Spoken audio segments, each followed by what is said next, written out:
سنا ہے 14 فروری کوئی ڈے منایا جاتا ہے اور اس میں کچھ لڑکے جو ہیں وہ یہ کہتے ہیں کہ یہ ایک انٹرنیشنل دن ہے جس میں ہم نے پھول دینا ہے کسی لڑکی کو، اظہار محبت کرنا ہے۔ ایک سنار کے بارے میں عارف رومی نے لکھا ہے کہ وہ اس نے بے اولاد تھا تو اس نے ایک بچہ لے کے پال لیا، تو بچہ اس کو باپ کہتا تھا، اس کی بیوی کو ماں کہتا تھا۔ انہوں نے لے پال ایک بچہ تھا اور یہ لوگ جن کی اولاد نہیں ہوتی ترس جاتے ہیں، کئی دفعہ ترسے ہوئے لوگ تھے، بچے کو لے لیا پالا، وہ بچے نے بھی حد کر دی فرما برداری کی، اب وہ جوان ہو گیا اور بڑا خوبصورت جوان ہوا۔ وہ سنار کہتا ہے کہ ساری زندگی میں نے صفائی میں نیکی میں گزار دی، ایک دن دکان کے پہ ایک عورت آئی تو وہ کہنے لگی یہ چوڑیاں مجھے خود سے آپ پہنا دیں۔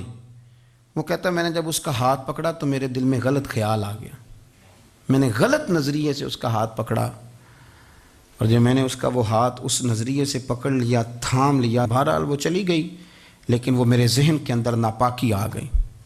تو میں گھر گیا تو میری بیوی باہر کھڑی تھی اور رو رہی تھی، تڑپ رہی تھی۔ میں نے اسے کہا کیا ہوا؟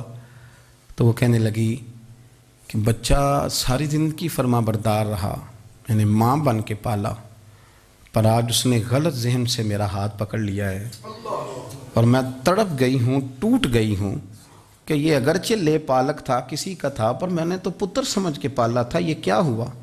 وہ کہتا میری چیخ نکل گئی، تو میں نے اسے کہا کہ یہ اس کی غلطی نہیں، یہ میری غلطی ہے، میں نے باہر آج نظر گندی کی ہے تو رب نے مجھے سزا دی، یہ مجھے سزا ملی ہے۔ تو کسی کی بہن کو پھول بھیجنا چاہتا ہے تو اگر اسی رات تیری بہن کو پھول آ گیا تو کسی کی بیٹی پر گندی نظر ڈالتا ہے تو اگر یہ تیرے گھر میں یہ قرض چکانا پڑا۔ مہذب قومیں نہیں جو ایسے کرتی ہیں، یہ کوئی تعلیم یافتہ ہونے کی یا گورا چٹا ہونے کی علامت ہے کہ آپ کسی کو پھول بھیجیں گے؟ شرم نہیں آتی؟ مہذب قوم اور شریف لوگ کون ہوتے ہیں؟ میرے نبی کریم علیہ السلام نے فرمایا الحیاء من الایمان، حیا تو ایمان کا حصہ ہے، اگر تیری نظر زیادہ جھکی ہوئی ہے تو زیادہ حیا والا ہے۔ اس لیے یہ کوئی گند مند کسی جگہ بھی کسی شخص کو کرنے کی اجازت نہیں، ورنہ یاد رکھیں اس لیے کہ جب آپ کے گھر میں بہو بیٹیاں ہیں، بہنیں ہیں، پھر بھی آپ یہ ذوق بنائیں تو پھر پتہ نہیں کیا سوچتی ہے دنیا، کہاں رکیں گے۔